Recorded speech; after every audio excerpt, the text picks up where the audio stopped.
ನಮಸ್ಕಾರ ಸ್ನೇಹಿತರೆ. IPL 2025ರ 11ನೆಯ ಮ್ಯಾಚ್ ಚೆನ್ನೈ ಸೂಪರ್ ಕಿಂಗ್ಸ್ ಮತ್ತು ರಾಜಸ್ಥಾನ್ ರಾಯಲ್ಸ್ ನಡುವೆ ಗೌಹಾತಿಯ ಕ್ರಿಕೆಟ್ ಸ್ಟೇಡಿಯಂನಲ್ಲಿ ನಡೆಯಿತು. ಈ ಮ್ಯಾಚ್ನಲ್ಲಿ Rajasthan Royals Chennai Super Kings ವಿರುದ್ಧ 6 ರನ್ಗಳ ರೋಚಕ ಜಯವನ್ನ ದಾಖಲಿಸಿತು ಹಾಗೂ ಟೂರ್ನಿಯಲ್ಲಿ ತನ್ನ ಮೊದಲ ಜಯದ ಖಾತೆಯನ್ನ ತೆರೆಯಿತು. ಈ ಪಂದ್ಯದಲ್ಲಿ RR ಮಾಡಿದಂತಹ ಸ್ಟ್ರಾಟಜಿಗಳಿಗಿಂತ CSK ಮಾಡಿದ ತಪ್ಪುಗಳಿಂದ RR ಪಂದ್ಯ ಗೆದ್ದಿತು ಅಂತಾನೆ ಹೇಳ್ಬೋದು. ಸೊ ಹಾಗಿದ್ರೆ ಈ ಮ್ಯಾಚ್ ನಲ್ಲಿ ಏನಾಯ್ತು ಏನಿಲ್ಲ ಅನ್ನೋದನ್ನ ನೋಡ್ಕೊಂಡು ಬರೋಣ ಬನ್ನಿ. ಆಸಾಂನ ಗೌಹಾತಿಯಲ್ಲಿ ನಡೆದಂತಹ ಈ ಮ್ಯಾಚ್ ನಲ್ಲಿ ಟಾಸ್ ಗೆದ್ದಂತಹ ಚೆನ್ನೈ ಸೂಪರ್ ಕಿಂಗ್ಸ್ ನಾಯಕ ಋತುರಾಜ್ ಗಾಯಕ್ವಾಡ ಫೀಲ್ಡಿಂಗ್ ಅನ್ನ ಆಯ್ಕೆ ಮಾಡ್ಕೋತಾರೆ. ತನ್ನ ಪ್ಲೇಯಿಂಗ್ 11 ನಲ್ಲಿ ಬದಲಾವಣೆ ಮಾಡಿದಂತಹ ಚೆನ್ನೈ ಸೂಪರ್ ಕಿಂಗ್ಸ್ ತಂಡ ದೀಪಕ್ ಹೂಡಾ ಬದಲಾಗಿ ವಿಜಯ್ ಶಂಕರ್ ಹಾಗೂ ಸ್ಯಾಮ್ ಕರನ್ ಬದಲಾಗಿ ಓವರ್ ಟರ್ನ್ ಅವರನ್ನ ಪಂದ್ಯದಲ್ಲಿ ಕಣಕ್ಕಿಳಿಸಿತು. ಬ್ಯಾಟಿಂಗ್ ಗೆ ಬಂದಂತಹ ರಾಜಸ್ಥಾನ್ ರಾಯಲ್ಸ್ ತಂಡಕ್ಕೆ ಆರಂಭದಲ್ಲಿಯೇ ಯಶಸ್ವಿ ಜೈಸ್ವಾಲ್ ಅವರ ವಿಕೆಟ್ ಪಡೆಯುವುದರ ಮೂಲಕ ಖಲೀಲ್ ಅಹ್ಮದ್ ಶಾಕ್ ಕೊಟ್ರು.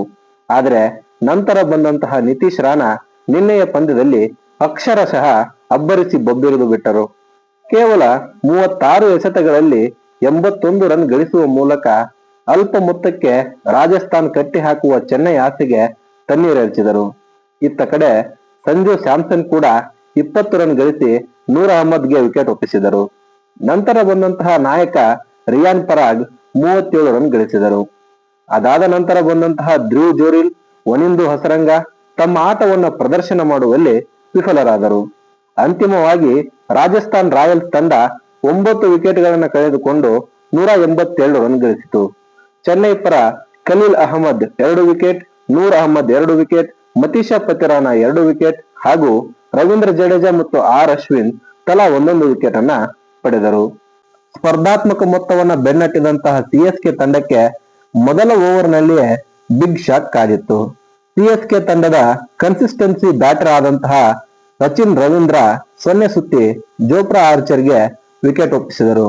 ಅದಾದ ನಂತರ ನಾಯಕ ಋತುರಾಜ್ ಗಾಯಕ್ವಾಡ್ ಮತ್ತು ತ್ರಿಪಾಠಿ 46 ರನ್ಗಳ ಪಾರ್ಟ್ನರ್ಶಿಪ್ ಅನ್ನ ಬಿಲ್ಡ್ ಮಾಡಿದರು.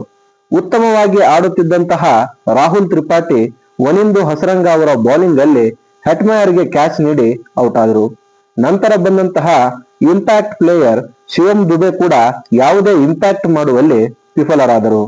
ದೀಪಕ್ ಹೂಡಾ ಬದಲಾಗಿ ಮಿಡಲ್ ಆರ್ಡರ್ ನಲ್ಲಿ ಸ್ಥಾನ ಪಡೆದಿದ್ದಂತಹ ವಿಜಯ್ ಶಂಕರ್ ಕೂಡ ಹೆಚ್ಚೇನು ಕ್ರೀಸ್ ನಲ್ಲಿ ನಿಲ್ಲುವಂತಹ ಇಂಟೆಂಟ್ ಅನ್ನ ತೋರಿಸಲಿಲ್ಲ. ಆದ್ರೆ ಒಂದು ಕಡೆ ನಾಯಕ ಋತುರಾಜ್ ಗಾಯಕ್ವಾಡ್ ತಮ್ಮ ಅರ್ಧ ಶತಕವನ್ನು ಕೂಡ ಪೂರೈಸಿಕೊಂಡು ಇನ್ನೇನು ಗೆಲುವಿನ ದಳ ಸೇರಿಸುತ್ತಾರೆ ಅನ್ನೋಷ್ಟರಲ್ಲಿ ವನಿಂದು ಹಸರಂಗ ಅವರಿಗೆ ವಿಕೆಟ್ ಒಪ್ಪಿಸಿದರು. ಕೊನೆಯ 24 ಬಾಲ್ಗಳಲ್ಲಿ CSK ಗೆಲುವಿಗೆ ಬೇಕಾಗಿದ್ದು 53 ರನ್ಗಳು ಹಾಗೂ ಕ್ರೀಸ್ ನಲ್ಲಿ ಇದ್ದಿದ್ದು the great finisher Mahendra Singh Dhoni ಹಾಗೂ ರವೀಂದ್ರ ಜಡೇಜಾ. ಎಲ್ರೂ ಅನ್ಕೊಂಡಿದ್ರು ಧೋನಿ ಹಾಗೂ ಜಡೇಜಾ ಮ್ಯಾಚ್ ನ ಫಿನಿಶ್ ಮಾಡ್ತಾರೆ ಅಂತ. ಆದ್ರೆ ರನ್ ಗಳಿಸಬೇಕಾದ ಕ್ರೂಷಿಯಲ್ ಸಂದರ್ಭದಲ್ಲೂ ಕೂಡ ರನ್ ಗಳಿಸಲು ಈ ಜೋಡಿ ಪರದಾಡಿತು ಅಂತಾನೆ ಹೇಳ್ಬೋದು.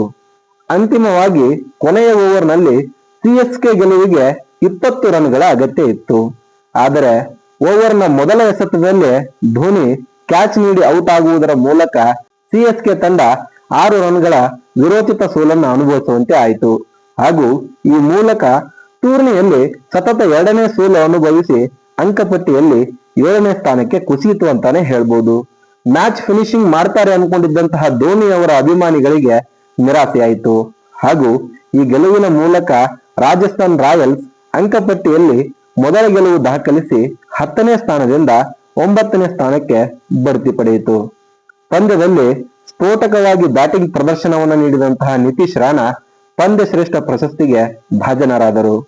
ನಿನ್ನೆಯ ಈ ಪಂದ್ಯದ ಕುರಿತು CSK ಸೋಲಿಗೆ ಕಾರಣಗಳನ್ನ ನಮ್ಮ ಕಮೆಂಟ್ ಬಾಕ್ಸ್ ಅಲ್ಲಿ ಕಮೆಂಟ್ ಮಾಡಿ ತಿಳಿಸಿ. ಧನ್ಯವಾದ.